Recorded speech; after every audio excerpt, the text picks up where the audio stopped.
రెడ్డిగా Markapuram bus ప్రమాద ఘటనలో private travel bus యజమాని హరికృష్ణారెడ్డి, డ్రైవర్ యువరాజులను పోలీసులు అరెస్ట్ చేశారు. వేరే వారికి అధిక జీతం ఇవ్వాల్సి వస్తుందని, అందుకే లైసెన్స్ లేని యువరాజును ట్రావెల్స్ యాజమాన్యం డ్రైవర్గా పెట్టుకున్నట్లు డీఎస్పీ నాగరాజు తెలిపారు. 8 నెలల క్రితం సెకండ్ హ్యాండ్ బస్సును హరికృష్ణ కొనుగోలు చేశారు. బస్సు కండిషన్ సరిగా లేదని తెలిసినా నడిపిస్తున్నారు. ఈ బస్సు వినుకొండ మీదుగా గమ్యస్థానానికి వెళ్లాల్సి ఉంది. ప్రయాణంలో తరచూ రిపేర్ వస్తుండటంతో జాతీయ రహదారి మీదుగా మార్కాపురం వైపు మళ్లించారు.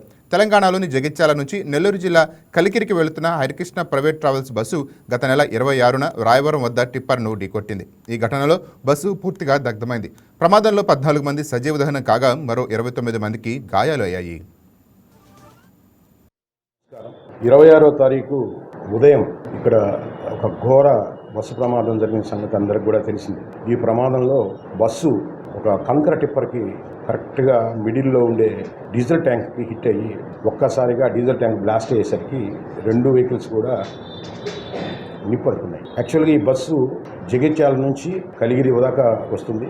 అప్పటికి ఈ బస్సులో ప్యాసింజర్లు మంటల్లో చిక్కుకుపోయారు. ఈ ఇన్సిడెంట్ సమాచారం తెలిసిన వెంటనే మొదటగా ఇన్స్పెక్టర్ గారు అక్కడికి వెళ్ళడం జరిగింది. నాకు ఇన్ఫార్మ్ చేసి వెనకనే నేను రావడం జరిగింది. సో నేను వచ్చే క్రమంలోనే సబ్ డివిజన్ పోలీసులందరినీ కూడా అలర్ట్ చేసేసి అందరూ కూడా మార్కాపూర్కి రావాలని చెప్పడం జరిగింది. అక్కడ నుంచి కొంతమంది క్షతగాత్రుల్ని అలాగే అక్కడ చనిపోయినటువంటి వాళ్ళందరినీ కూడా రెస్క్యూ చేయడం జరిగింది. విత్ ఇన్ నో టైం మన ప్రీతమ ఎస్పీ హర్షవర్ధన్ రాజు గారు కూడా ఆ స్పాట్కి చాలా హుటాహుటీగా ఒంగోలు నుంచి రావడం జరిగింది. యాక్చువల్గా అదే రోజున మీకు తెలుసు ఆ రోజు ఎలా ఉండవు. సో పోలీసులందరూ కూడా హాస్పిటల్లో ఉండేవాళ్ళు. కానీ ఒక సిస్టమేటిక్గా ఎస్పీ గారి ఆదేశాల మేరకు ఎక్కడికక్కడ డివిజన్ ఆఫ్ వర్క్ చేసుకొని చాలా వీళ్ళందరినీ రక్షించే క్రమంలో కొంతమందిని రెఫర్ చేయడం జరిగింది. కొంతమందికి ఇక్కడే ట్రీట్మెంట్ ఇవ్వడం జరిగింది. ఇవన్నీ జరిగిన తర్వాత ఈ కేసులో దర్యాప్తు అనేది నేను చేయటం జరిగింది.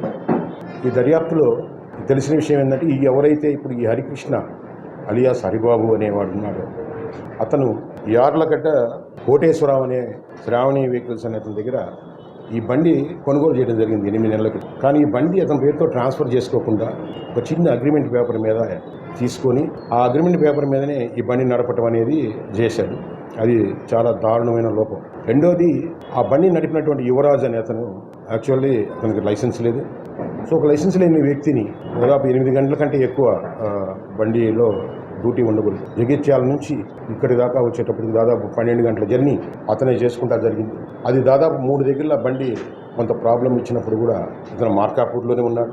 ఈ బండిలో సమస్య ఉందని చెప్పడం జరిగింది యువరాజు.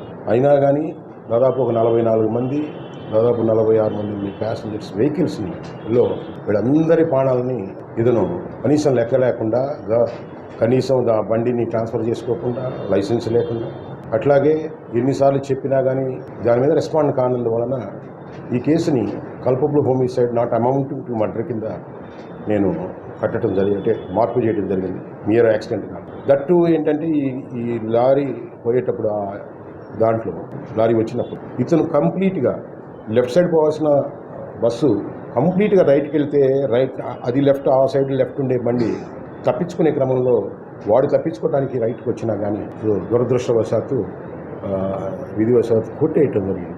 ఇది కేవలం ఈ బస్సు నడిపేటువంటి హరికృష్ణ మరియు లైసెన్స్ లేదని తెలిసి కూడా ఇంతమంది ప్రాణాలతోటి ఆడుకున్న డ్రైవరు వీళ్ళిద్దరూ కారణం అని చెప్పేసి చావులకి సో ప్రాథమికంగా నిర్ధారించడం జరిగింది. ఇంకా కేసు దర్యాప్తులోనే ఉంది. సో ఈ కేసులో అంటే మేము వ్యక్తిగతంగా చెప్పుకోవటం కాదు, ఆ రోజు పోలీసు మొత్తం సబ్ డివిజన్ పోలీసు అందరూ ఆల్ ఆఫీసర్స్ అందరూ మొత్తం కూడా మార్కాపూర్ రావడం జరిగింది. ప్రతి ఒక్కరు కూడా వాళ్ళు ఇన్వాల్వ్ అయ్యి అందరూ కూడా వాళ్ళ రోల్స్ని చేయటం జరిగింది, పనిచేయటం. అట్లాగే అదే రోజున మేము ఎఫ్ఎస్ఎల్స్కి అంతా కూడా 14 శవాలు మరియు 29 మంది గాయాలు 14 కూడా చాలా గౌరవప్రదంగా మేము ఎఫ్ఎస్ఎల్కి పంపించి ఆ ఒక్క రోజులో ఎఫ్ఎస్ఎల్ కూడా పని భూషణ్ అని ఆయన దగ్గరుండేసి ఆ రోజు అప్పుడు కూడా ఎర్రగొండపాలెం సర్కిల్ ఇన్స్పెక్టర్ని అక్కడే పెట్టడం జరిగింది.